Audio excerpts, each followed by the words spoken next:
While the president on Friday called the attacks monstrous, he also seemed to minimize the rising threat of far-right extremism. I think it's a small group of people that have very, very serious problems. I guess if you look at what happened in New Zealand, perhaps that's a case. I don't know enough about it yet.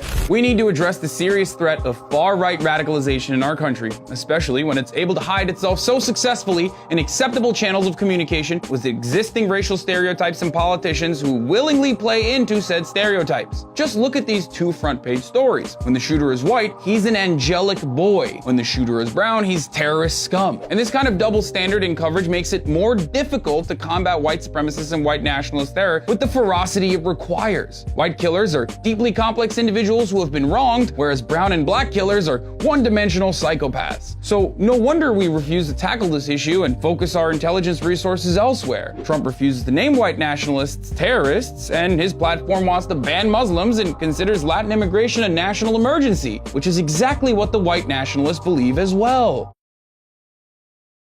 Manifesto purportedly written by the suspect calls the president a symbol of renewed white identity. Shocking. Last year in the United States, far right-wing terrorists were responsible for every death in an extremist incident. So maybe it's time to start taking white nationalist radicalization on the internet seriously.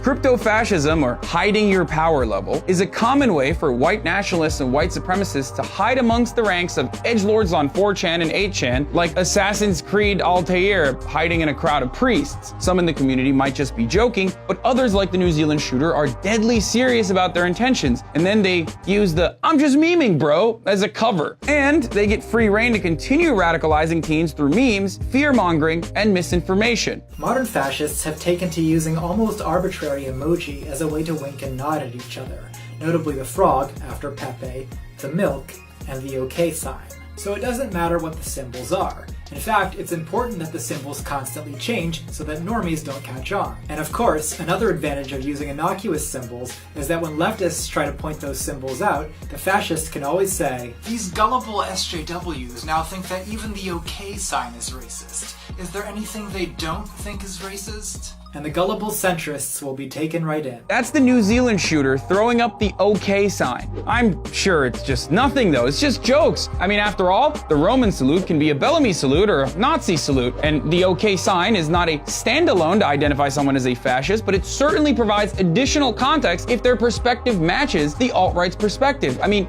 if all of your friends talk about how they should kill Jewish people, and then they all throw up the Hitler salute, and then sometimes you talk about how you're skeptical about the Holocaust and whether it happened or not, and then you get caught doing a Hitler salute, maybe at some point it's not crazy to assume you're with these people.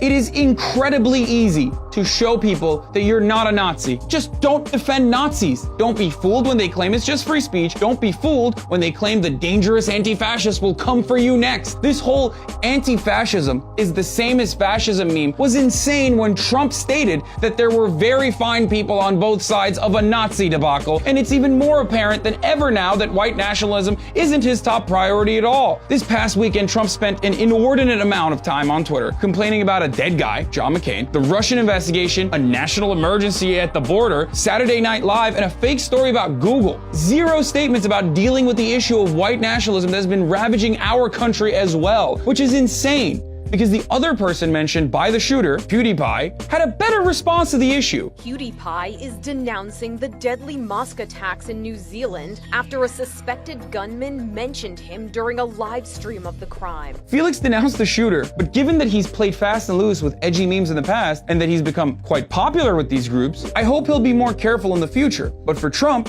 it goes way beyond controversial statements. He not only talks the white nationalist talk, but he walks the walk as well. And the reason why we don't monitor white supremacist terror is exactly that. It's politics. Specifically, that a significant percentage of the population and a much more substantial percentage of Republican voters are sympathetic to white supremacist ideology, if not actual terrorist acts. So that's why GOP politicians and commentators condemn the violence while stoking the very fires of resentment that occasionally explode, as it did in Christchurch, as it did in Charleston or Pittsburgh. The New Zealand mosque shooting isn't isolated. It didn't happen as a one-off. It's not an accident that the statements made by the shooter closely resemble the policies of our administration and the daily assumptions we make about marginalized communities. White nationalism is normalized at both the institutional level and in our everyday life because it's based in the idea, reinforced in all facets of our lives, that white people are superior, and anything that challenges this concept is viewed as a threat. I'm Hassan Piker. If this outrages you, please share this video with your friends. Leave your thoughts in the comment section below. If you'd like to help TYT, please go to tyt.com/join and join TYT membership. It's only $5 a month and it greatly helps us. And this has been The Breakdown.